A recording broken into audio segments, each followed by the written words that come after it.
content ko. Ito, mga kababayan, pag-usapan natin, wasak na wasak si Vic Rodriguez dito, mga kababayan, kay Carmina. Uminit ang ulo nitong si Calvo, mga ka-GP Natics. Ito, panoorin natin.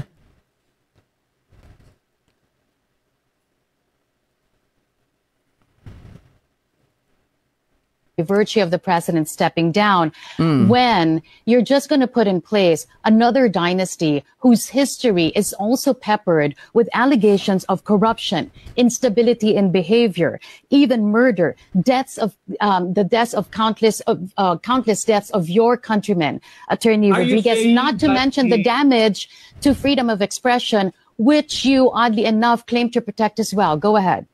Are you saying that when Bongbong Marcos, assuming he will step down, we will abandon the 1987 Constitution and skip the rule on succession? You've mentioned about murder. Meron bang kasong murder ang Vice President, Carmina? I'm talking about another dynasty. She's another member. She's a family member of another dynasty. Na mas malaki ang boto sa Pangulo. Wala tayong magagawa ron.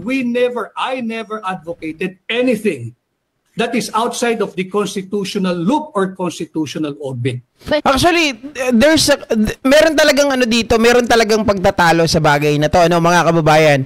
Tama si Vic Rodriguez, sa totoo lang, with the rule of succession, mga kababayan, na meron tayo sa ating constitution. O, hindi ko kinakampihan si Vic Rodriguez. Kaya lang ganito ang gustong sabihin ni Carmina eh.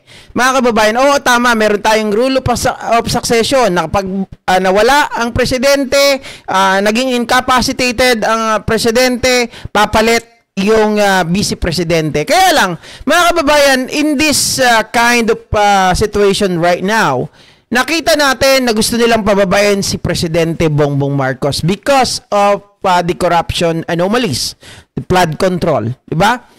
Mga kababayan, gusto mong paalisin ang isang tao. Ang point ni Carmina ganito. Mga kababayan, okay naman sa kanya na meron tayo na rule of succession, na matik Vice President ang hahalili kapag incapacitated na ang presidente. Pero, ibang usapan, ang presidente, pinapalis mo na nagbukas ng pinto laban sa korupsyon para ipahuli ang mga corrupt officials, ang mga mandarambong sa gobyerno, sa kabanang bayan, tapos ang ipapalit mo ay may issue rin ng korupsyon. Now, sabi ni Vic Rodriguez, wala naman siyang kaso Wala naman siyang kaso ng murder. Wala siyang kaso ng corruption. Wala namang impeachment. Oo, walang impeachment na nangyari. Kasi nga, walang impeachment trial kasi nga forthwith ginawa ng paraan ng mga senador. 'Di ba? Mga kababayan. Pero nasa ng transparency and accountability doon. Ito na nga lang, Vic Rodriguez abogado ka pero medyo yung mga bagay, ini-skip nyo. Remember kung paano ipaliwanag nila Sara Duterte yung expenditure ng Youth Leadership Summit. Diba? Sila ay tinag ng COA. Anong sabi ng COA? Ipaliwanag nyo to. Yung 15 million. Ang ginawa nila, sinecure nila yung resibo. Yung sinecure nila, mga kababayan, yung tawag doon, acknowledgement receipt ng AFP na nagsasabi, mga kababayan, na sila daw ay nagbigay ng 15 million doon sa AFP. Nagulat yung AFP. Teka lang, wala silang ibinibigay na ganitong halaga. Ni ultimo pisong kusing ay hindi sila nag-share. Kami lang lahat ang gumastos dito. Bakit nila sasabihin na sila ay nagbigay ng 15 million. Doon pa lang, mga kababayan makikita mo na nagsisinungaling itong mga to. Ini-skip na mga abogado na tulad ni Vic Rodriguez ang mga bagay na yon. At bakit, mga kababayan, kung wala talagang kinalaman or wala talagang pinagtatago, bakit kailangan gawa ng paraan? Bakit hindi tayo dumaan sa proseso? Impeachment trial para makita natin kung mayroon bang katotohanan ang mga aligasyon laban sa kanya. Sa totoo lang, yun nga yung right avenue for her to mga kababayan, to defend herself. Pero hindi po niya ginawa yun. Sa dami ba naman ng abogado? 16 ata yun, 16, 17? Ilan, mga kababayan? Ang dami. Pero mas pinili pa nila na ipatigil.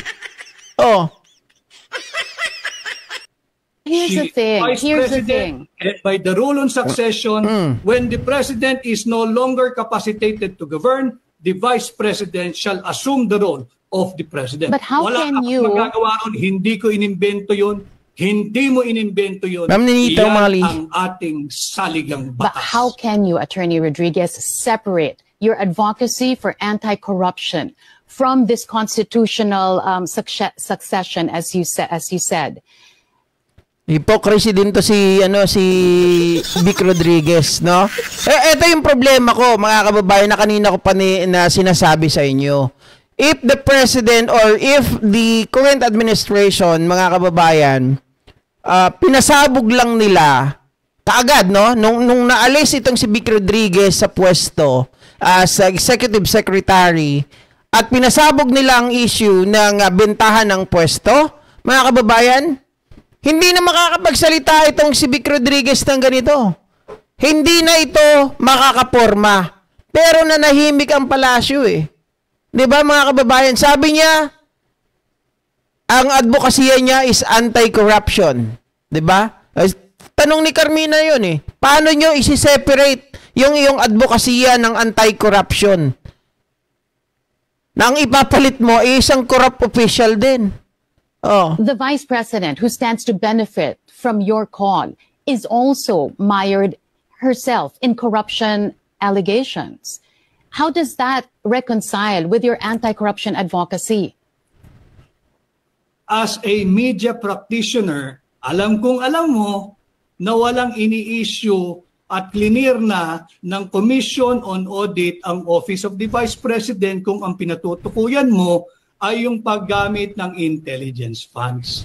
At walang nakabinbin na anumang kaso or impeachment laban sa pangalawang Pangulo. So yung iyong sinasabi na meron siyang issue ng korupsyon, yan ay gawa-gawa. Nakikita naman natin nung makakaliwang grupo. Yan daw ay gawa-gawa. Wala daw nakabinbin na kaso. Tama naman, walang nakabinbin na kaso. Kasi mga kababayan, ayaw nyo eh. Ginawa nga yung forthwith, di ba?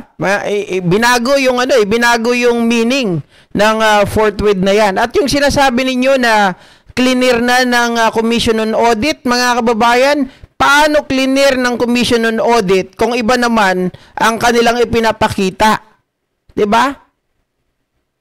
Oh. At saka isa pa, sabi mo, walang problema si Sara Duterte. Pero mga kababayan, ano nangyari doon sa Vic Rodriguez, doon sa ghost students, 'di ba? Na kung hindi po nakita ito ni Secretary Angara, sana napunta yung napakalaking pera. Ano pa? Ghost classroom. Oh, at kung ano-ano pang mga ghosts yung nakita natin. O tapos sasabing walang issue ng corruption. At isa pa, ito pa, kung si Sara ang uupo, mga kababayan, kung kaalyado niya ang iimbestigahan kahit na makita nila or matagpuan nila na ito ay guilty, hindi niya pa rin kakasuhan. Bakit? Ang katunayan, itong mismong si Saldico, nakita niya na pala, mga kababayan, na noon, nagpa-imbestiga daw siya di umano. Diba? Sabi niya ganon, coming from her mouth. Na nagpa-imbestiga sila, ginamit pa daw ang intelligence fund, mga kababayan, at natagpuan nila na kasangkot ang SunWest ni Saldico dito sa procurement ng overpricing ng laptop, seller on laptop. Oh, bakit hindi niya ito ibinulalas? Bakit hindi niya ito pinangalanan? Bakit niya ito hindi sinapubliko noon? Sa makatuwid, mga kababayan, dito ay merong may selective judgment or meron ditong selective na pagpapaano ng batas. Kumbaga mga kababayan, uy, kakampi ko to. Mayayari ang tatay ko dito. Huwag natin pangalanan. Huwag nating isiwalat. Parang ganon, mga kababayan. Paano mangyayari na ang isang tao, sabi mo, straight? Ma-straight bang tao na may itinatago na korupsyon? Na ayaw mabulgar? Dapat, from the start, from the beginning na nakita nila that they found out, yung SunWest ni Saldico, ang punot dulo nito, hindi dapat noon pa pinangalanan. At dahil nga, itong si Saldico ay bunga ng koalisyon, hindi niya pinangalanan. 'Di ba? Bunga ng koalisyon. Ha? Mga kababayan, totoo yun. Bunga ng koalisyon. Yan ang kasunduan ng Uniteam dati. So, ibig sabihin, itong si Saldico ay talagang hawak ng mga DDS noon pa.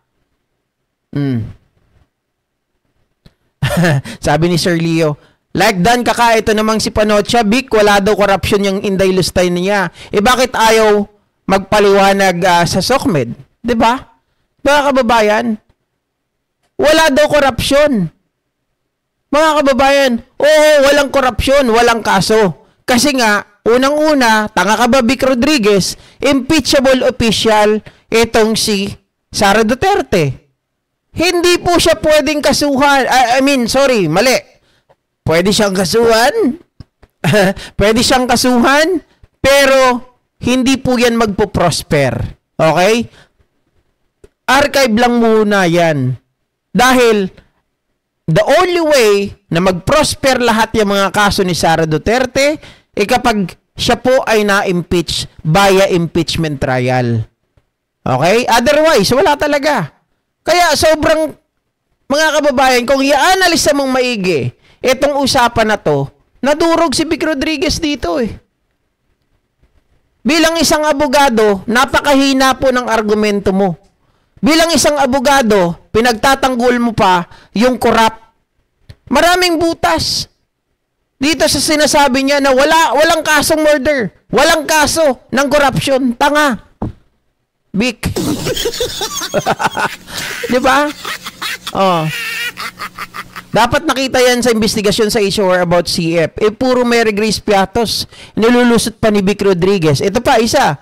Speaking of Mary Grace Piatos, sinasabi nila, kaya nga confidential funds eh. Kailangan confidential yung information. Mga kababayan, pag ganyan ang argumento ng isang tao, so, 'di ba? Paano pa mababalidate yung expenditure na 'yan, yung expenses? 'Di ba? Mga kababayan, merong safeguard na nakalagay doon na kahit na alias lang 'yan, yung isinulat mo diyan, dapat meron pa rin doon nakalagay. Meron kayong pinaka-record talaga ng mga tao talaga na katumbas nung alias na yan.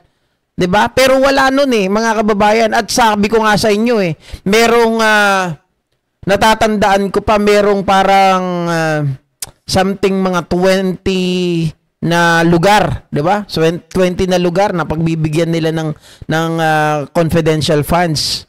Nagtataka ako, sabi nung AFP na kahit na ilang araw pa, hindi mo mauubos na puntahan yung mga lugar na yan sa dami. 'Di ba? Kahit eroplano pa ang gamitin mo. Nagtataka tayo paano na naibigay daw. Ano ba tawag dun sa kanila? Naipamahagi. 'Di ba? Mga kababayan, sa loob ng isang araw, naubos mo lahat. Kahit naka-helicopter ka nga daw, hindi yun kakayanin eh. Hi, Ma'am Janet Ignacio. Tagal mo na wala. Na-miss ko yung content mo. Correct, kasabuat ang SunWest. Ngayon, hinahunting ng NBI na ang may-ari dahil sa involvement sa flood control. Ano tong January? Advocacy yan ng isang tanga. Diba? Parang ano lang eh, parang tanga lang mga kababayan eh. Pero eto Lisa, open yatang impeachment trial next year.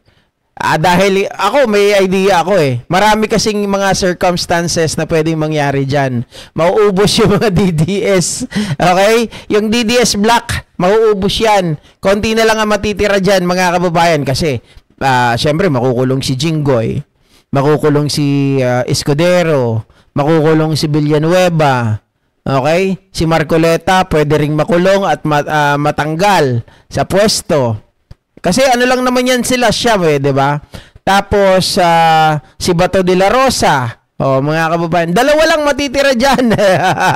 Dalawa lang matitira. So, wala nang boboto pag nagkataon para ipatigil ang impeachment trial pag umuling binuksan. Baka makalimutan ni Peter Vic kung gaano kamahal yung mga safe houses. Yun din, mga kababayan, di ba? Pinagtatanggol mo pero alam mo sa sarili mo yan na merong mga problema. Pero may safe houses, 100 million, ilang araw. Ayun, Myra Sandoval, ipinamudmud nila one day yung kaperahan. Tapos sabi nung AFP, kahit gumamit kayo ng pinakamabilis na ano dyan, na sasakyang pangimpapawid, hindi yan kakayanin. Confidential legal kurakot. Si Bongo pasok din sa ICC. Oo. Lutong naman ang sinabi mo, Kabsat, na si Vic is totoo naman eh. Alam niyo mga kababayan, sa totoo lang, hindi ko gustong tirahin si Vic Rodriguez kasi amo yan ang misis ko eh, dati. Actually, si Edwin, yung kapatid niya. Pero itong si Vic, kakilala rin namin yan. Kasi nga, si Vic dati napakahusay, napakabait. Hindi yan tumatanggap ng pera dati, mga kababayan. Yung sahod niya, pinamimigay lang niya yan. Okay? Kaya lang, nagulat tayo nung naupo, di ba? Nung naupo bilang executive secretary, at eto na nga, nung naging DDS, mas lumala. Hoy! Ma'am, Fel Tatlong Maria. Hi, hello po Sir GP, na-miss ko yung voice mo. True ba talaga na makukulong? Kasi baka ituro nila ang ating PBBM. Lola ko nitong may account, sabi ni Fel. Hindi po. Si Spear Martin Romualdez, wala pa. Si Boying Rimulya na nga nagkumpirma na kailangan para mapagtibay, magkaroon ng probable cause, kailangan panumpaan ni Guteza yung mga ibinibintang niya. Kaso nagtatago, paano po yun? Diba?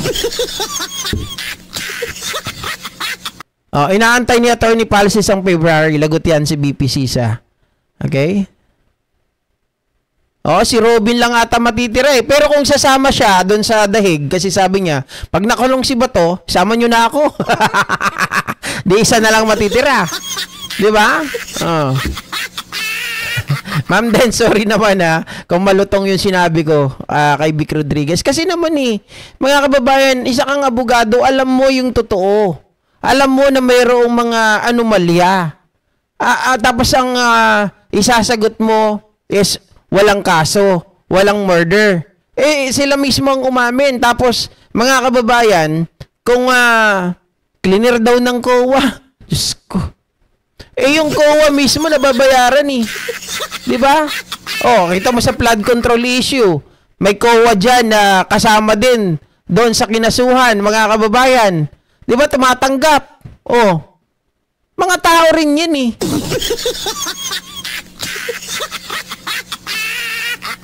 Ay, nakita mo